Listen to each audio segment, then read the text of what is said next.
kind of jump into it, you know, with some of the stuff that I sent you. You know, obviously, you know, I work with younger athletes, middle school, high school. And I know that people, you know, always look for the quick fix. And I know we talk about the long-term athletic development. So I just kind of wanted to get your thoughts, man. I know you have younger kids, and I see you posting your videos with your athletes. And I think, you know, a lot of times people always, you know, they want the quick fix, but it's not. When you're a younger kid, it's about laying that foundation. And I know that you have a lot of thoughts about that. So, you know, I'm going to give it to you, man. It works for me. Whatever you got, we'll get through it.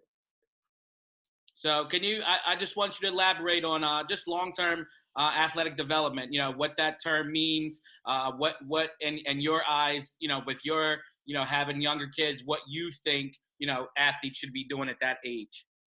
Okay. Well, I think the term long-term athlete development, you know, that's thrown around in the research, and that's been a guiding concept for decades now. And the construct of it is having some type of organization. Typically speaking, it's a podium from the grassroots all the way up to the podium with relationship to the Olympic movement. So a lot of the time that LTAD model, especially in the European countries, has been a way to figure out how do you identify athletes with potential early on and guide them through that process to where when they're a mature athlete, that they're ready to go. But when you come to the United States, I mean, it's a completely different model. And, you know, you see all these research articles constantly going back and forth. What's the right way to do it? What's the role of the community? What's the role of private sector? What's the role of parents? What's the relationship, you know, with schools and parks and rec? There is not a really good answer. I think, you know, still 2020, everybody is still trying to figure out what are the best practices with LTAD, meaning how do you roll it out to the community? I think we all agree on the fact that athletes need to develop skill, posture, awareness, just that basic foundation first. But the real key is how do you really get it out there system-wide?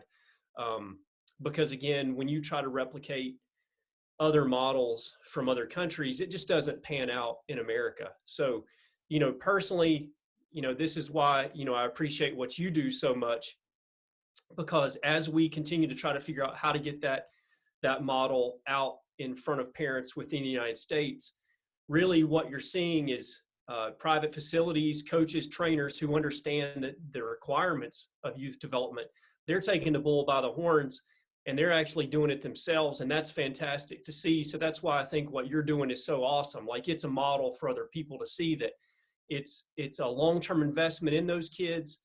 It's patience. It's teaching the parents about having patience in that process. And it's using objective assessments along that road that you're traveling to make sure that parents understand that their kids are developing and that every kid is going to be different. You know, you're going to hit maturity at different levels. You know, you can have fourth graders, you know, hitting their peak height velocity at different points. You know, everybody, you know, we want to lump third grade, fourth grade together, but everybody's going to mature at different rates.